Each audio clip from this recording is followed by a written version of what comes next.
Hello guys, कैसे हो आप सभी। तो मैं प्रदीप शर्मा स्वागत करता हूं आप सभी का अपने यूट्यूब चैनल पर। तो जीके विद प्रदीप शर्मा में आपका स्वागत है। आज का हमारा पहला क्वेश्चन है, महात्मा गांधी के राजनीतिक गुरु कौन थे। Who was the political mentor of Mahatma Gandhi. तो आपको इसका राइट आंसर बताना है। आपके ऑप्शन है स्वामी विवेकानंद, गोपाल कृष्ण गोखले, दादा भाई नौरोजी या फिर भगत सिंह। तो इसका राइट आंसर हो जाएगा बी, गोपाल कृष्ण गोखले। महात्मा गांधी के साथ साथ आपको याद रखना है मोहम्मद अली जिन्ना। मोहम्मद अली जिन्ना के भी मोहम्मद अली जिन्ना के भी राजनीतिक गुरु थे। तो मोहम्मद अली जिन्ना प्लस महात्मा गांधी के राजनीतिक गुरु कौन थे, तो गोपाल कृष्ण गोखले। अगर आपसे पूछा जाए कि गोपाल कृष्ण गोखले के भी राजनीतिक गुरु कौन है, अगर आपसे पूछा जाए कि गोपाल कृष्ण गोखले के राजनीतिक गुरु कौन थे, तो आपको याद रखना है महादेव गोविंद रनाडे। महादेव गोविंद रनाडे गोपाल कृष्ण गोखले के राजनीतिक गुरु थे। और सरोजनी नायडू के गुरु थे महात्मा गांधी। सरोजनी नायडू के राजनीतिक गुरु थे महात्मा गांधी। ठीक है। अगर स्वामी विवेकानंद के धार्मिक या फिर आध्यात्मिक आपसे गुरु पूछा जाए, तो आपको याद रखना है रामकृष्ण परमहंस। रामकृष्ण परमहंस स्वामी विवेकानंद के राजनीतिक धार्मिक या फिर आध्यात्मिक गुरु थे। तो देख लेते हैं गोपाल कृष्ण गोखले के बारे में थोड़ा सा। तो यहाँ पर देख सकते हो कि महात्मा गांधी के राष्ट्र के जो राजनीतिक गुरु थे वो थे गोपाल कृष्ण गोखले, और इनका जन्म हुआ था 9 मई 1866 में।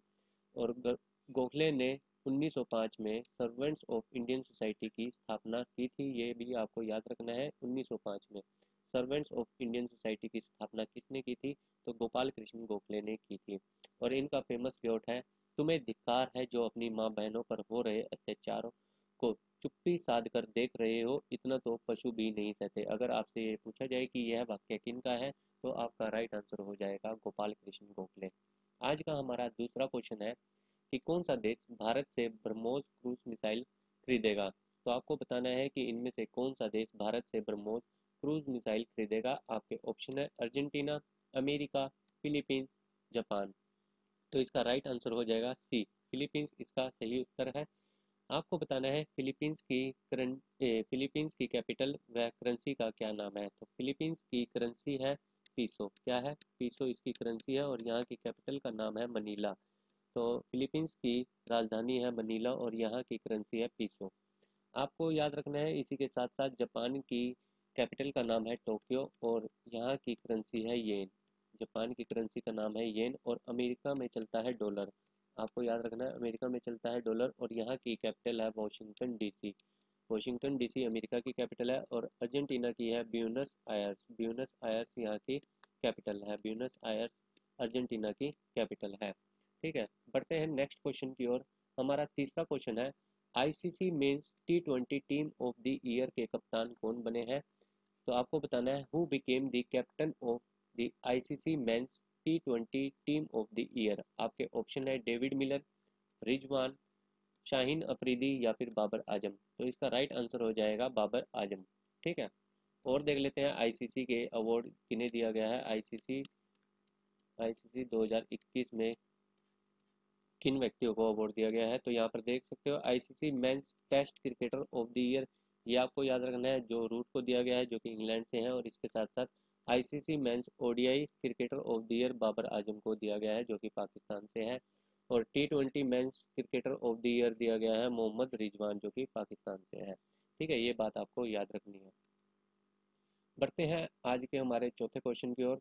फोर्थ क्वेश्चन है, भारत के अगले थल सेना के उप प्रमुख कौन नियुक्त हुए हैं। तो आपसे उप प्रमुख पूछा गया है कि भारत के अगले थल सेना के उप प्रमुख कौन नियुक्त हुए हैं। ऑप्शन है Manoj Mukund Naravane, R Harikumar, V R Chaudhari या फिर मनोज पांडे। तो मनोज पांडे इसका सही उत्तर है। मनोज पांडे भारत के थल सेना के उप प्रमुख नियुक्त किए गए हैं। अब आपको याद रखना है प्रमुख कौन है। तो भारतीय थल सेना के प्रमुख हैं मनोज मुकुंद नरवाने। कौन है, थल सेना के हैं मनोज मुकुंद नरवाने, और इन्होंने बिपिन रावत का स्थान लिया था। और ये कौन से नंबर के हैं, इसके साथ साथ याद रखना है ये 28वें भारत के थल सेना के प्रमुख हैं। और आर हरि कुमार कौन है, तो आर हरि कुमार है नौसेना के प्रमुख। नौसेना के प्रमुख अगर आपसे पूछा जाए तो कौन है, आर हरि कुमार। इससे पहले कौन थे, अगर ये भी पूछा जाए तो इन्होंने स्थान लिया है करमवीर सिंह का। करमवीर सिंह का इन्होंने स्थान लिया है और ये 25वें प्रमुख बने हैं। तो 25वें प्रमुख कौन बने हैं, आर हरि कुमार। और वी आर चौधरी, तो वी आर चौधरी वायुसेना के, तो वायुसेना के प्रमुख का क्या नाम है, वी आर चौधरी। और इन्होंने स्थान लिया है आर के एस भदौरिया का।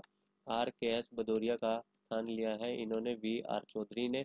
और ये 27वें प्रमुख बने हैं वायुसेना के। ठीक है, बढ़ते हैं नेक्स्ट क्वेश्चन की ओर। हमारा नेक्स्ट क्वेश्चन है कि सिख खालसा स्थापित किया गया था निम्नलिखित द्वारा। The Sikh Khalsa was established bye, तो सिख पंथ की स्थापना किन के द्वारा की गई थी। ऑप्शन है हरगोविंद, गुरु तेग बहादुर, गुरु गोविंद सिंह और गुरु नानक। तो इसका राइट आंसर हो जाएगा गुरु गोविंद सिंह के द्वारा सिख खालसा पंथ स्थापित किया गया था।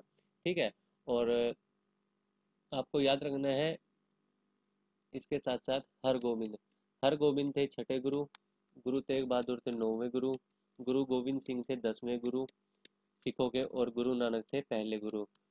कौन थे, गुरु नानक थे पहले गुरु। ठीक है, तो हरगोविंद ने, गुरु हरगोविंद ने सैन्य संगठन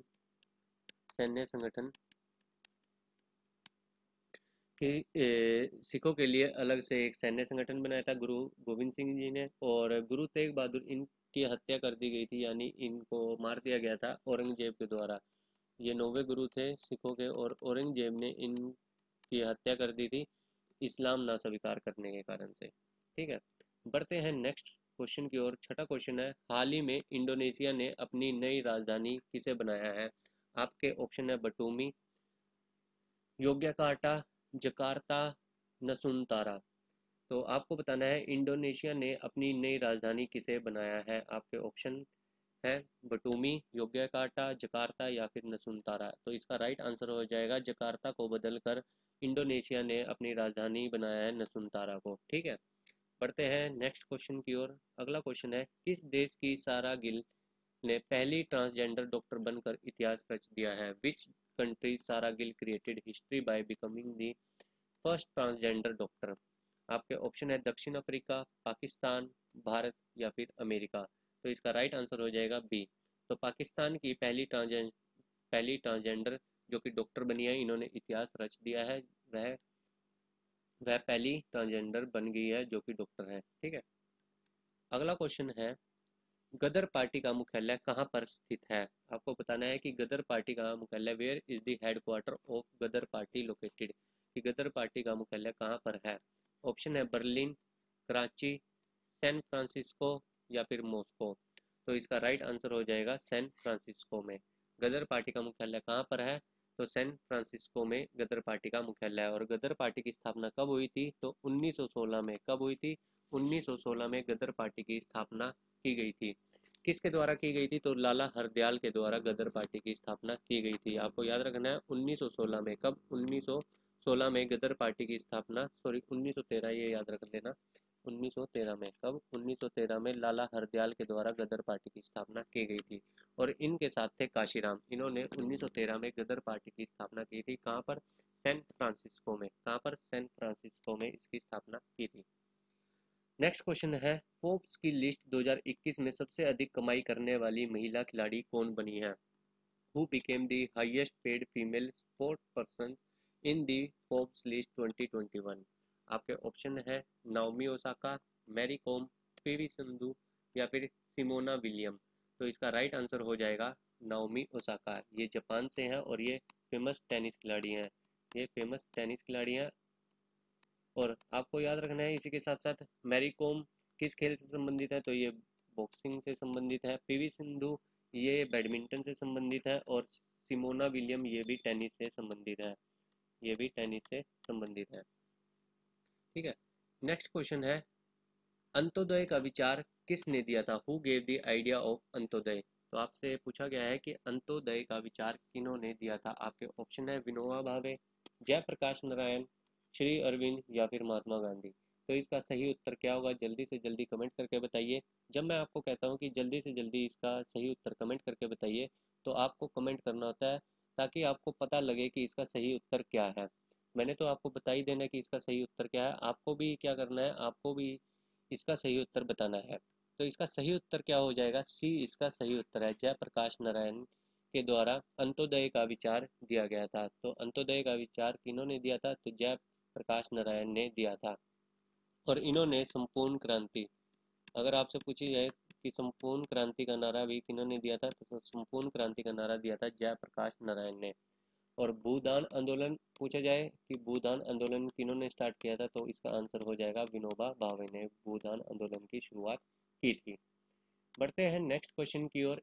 नेक्स्ट क्वेश्चन है कि फ्रंटियर गांधी किसका उपनाम है? आपसे पूछा गया है कि frontier Gandhi is the surname या फिर निक नेम ऑफ चितरंजन दास, गोपाल कृष्ण गोखले, अबुल कलाम आजाद या फिर अब्दुल गफ्फार खान। जल्दी से जल्दी उत्तर करिए, इसका सही उत्तर क्या होगा?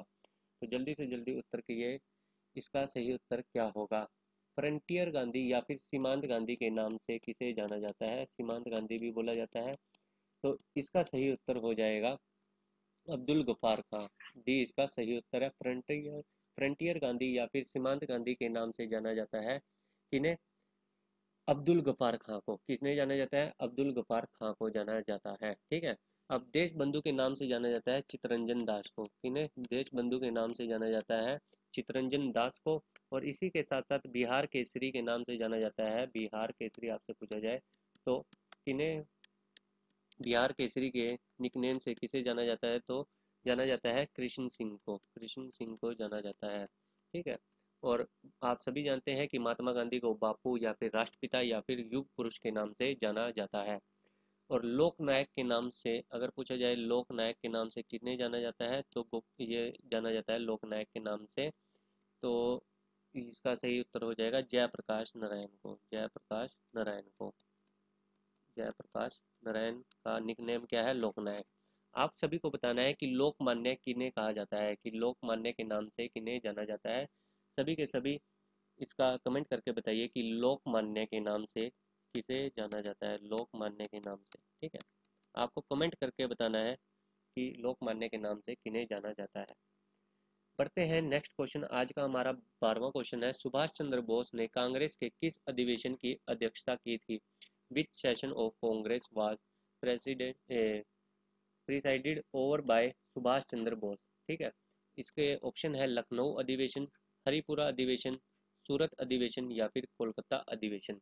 तो इसमें तो सुभाष चंद्र बोस ने कांग्रेस के हरिपुर अधिवेशन की अध्यक्षता करी थी। कि कौन से अधिवेशन की अध्यक्षता करी थी? तो इसका सही उत्तर हो जाएगा हरिपुरा अधिवेशन की अध्यक्षता की थी। ये 92वां अधिवेशन था। कौन सा अधिवेशन था? अगर आपसे पूछा जाए इसका अधिवेशन का नंबर पूछा जाए तो ये कौन सा था? 92।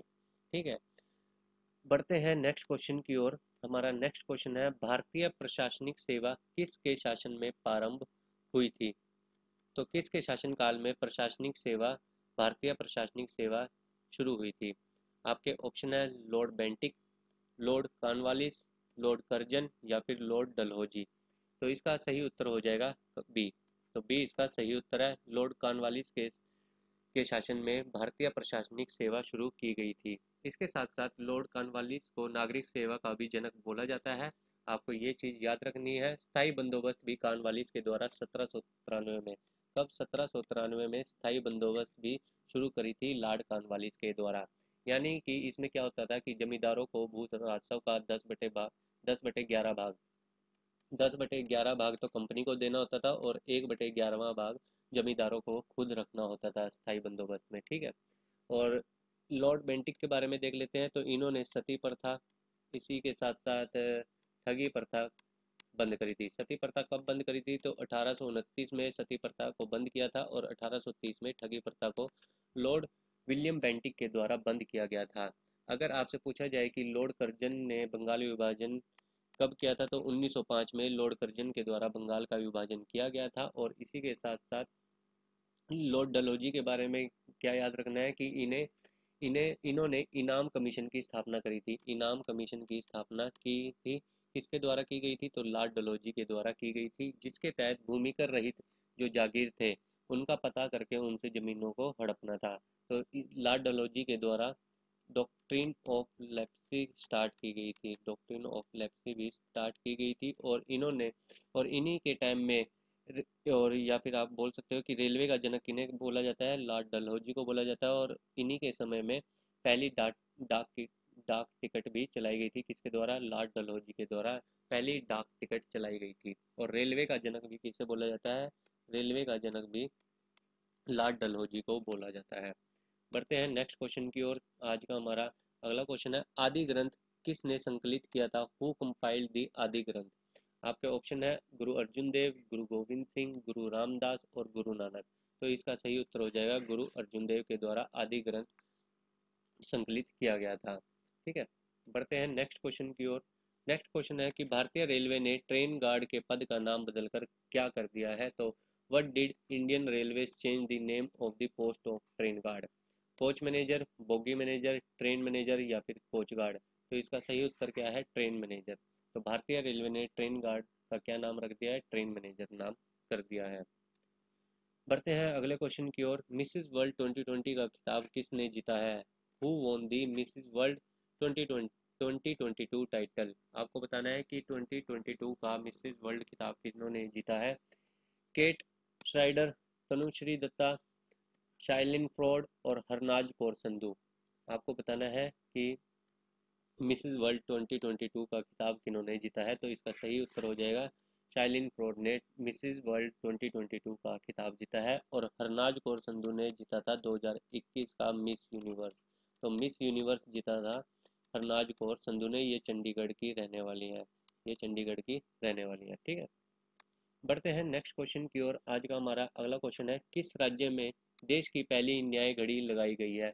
ये करंट अफेयर का क्वेश्चन है, आपको जल्दी से जल्दी इसका राइट आंसर बताना है कमेंट बॉक्स में। उत्तर प्रदेश, केरल, मध्य प्रदेश या फिर गुजरात।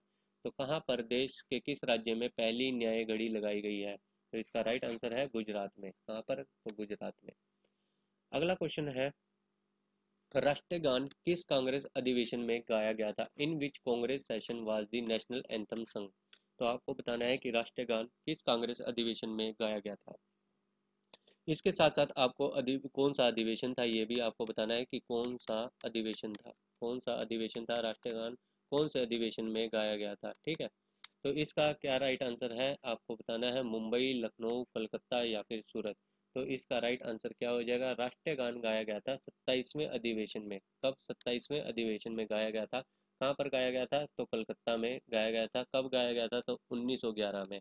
अब इस अधिवेशन की अध्यक्षता किन्होंने की थी, ये भी क्वेश्चन पूछा गया एग्जाम्स में कि जो राष्ट्रीय गान गाया गया था कलकत्ता में, इसकी अध्यक्षता किन्होंने की थी। तो इसकी अध्यक्षता करी थी पंडित विश्व नारायण दत्त, विश्व नारायण धर ने, पंडित विश्व नारायण धर ने कलकत्ता अधिवेशन की अध्यक्षता करी थी। ठीक है, नेक्स्ट क्वेश्चन है हमारा आज का अगला क्वेश्चन है, भारतीय राष्ट्रीय कांग्रेस, भारतीय राष्ट्रीय कांग्रेस की प्रथम महिला अध्यक्ष कौन थी। आपको बताना है भारतीय राष्ट्रीय कांग्रेस की प्रथम महिला अध्यक्ष कौन थी, who was the first women president of Indian national Congress. अगर आपसे पूछा जाए प्रथम महिला अध्यक्ष तो ये अलग क्वेश्चन है। अगर आपसे पूछा जाए प्रथम भारतीय महिला अध्यक्ष तो यह अलग क्वेश्चन है। प्रथम भारतीय महिला अध्यक्ष, दो क्वेश्चन यहाँ से बनते हैं, तो दोनों के आपको आंसर बताने हैं। आपसे पूछा गया है कि भारतीय राष्ट्रीय कांग्रेस की प्रथम महिला अध्यक्ष कौन थी। आपके ऑप्शन है एनी बेसेंट, सरोजनी नायडू, सुचिता कृपलानी या फिर विजय लक्ष्मी पंडित। तो इसका राइट आंसर हो जाएगा, इस क्वेश्चन का राइट आंसर है एनी बेसेंट। तो भारतीय राष्ट्रीय कांग्रेस की प्रथम महिला अध्यक्ष कौन थी, तो ये थी एनी बेसेंट। तो ये अधिवेशन कहाँ पर हुआ था, तो ये अधिवेशन हुआ था कोलकाता में। कब हुआ था, और 1917 में। ठीक है, ये बात भी आपको याद रखनी है। और इसी के साथ साथ अगर आपसे पूछा जाए कि प्रथम भारतीय महिला अध्यक्ष कौन बनी थी, तो इसका राइट आंसर हो जाएगा सरोजनी नायडू। तो सरोजनी नायडू भारतीय राष्ट्रीय कांग्रेस की प्रथम भारतीय महिला अध्यक्ष बनी थी। ठीक है, नेक्स्ट क्वेश्चन है, भूदान आंदोलन किसने प्रारंभ किया था, हु स्टार्टेड दी भूदान आंदोलन। मैं आपको बता ही चुका हूँ इसका आंसर। अगर आपने वीडियो को ध्यान से देखा होगा तो आप इसका राइट आंसर दे सकते हो कि भूदान आंदोलन की शुरुआत किन्होंने की थी, who started the Bhoodan movement. तो भूदान आंदोलन किसने प्रारंभ किया था। आपके ऑप्शन है महात्मा गांधी, सरदार पटेल, विनोबा भावे या फिर जयप्रकाश नारायण। अगर आपने वीडियो को पूरी अच्छी तरीके से देखा है तो इसका जल्दी से जल्दी कमेंट करके बताइए कि इसका सही आंसर क्या होगा। तो इसका सही आंसर है विनोबा भावे के द्वारा भूदान आंदोलन की शुरुआत की गई थी। आज के लिए बस इतना ही, और आप सभी बताइए कि 20 में से आपके कितने क्वेश्चन ठीक हुए हैं। कमेंट करके बताइए कि आपके 20 में से कितने क्वेश्चन सही हैं, और वीडियो को लाइक और शेयर करना मत भूलना। धन्यवाद, आज के लिए बस इतना ही।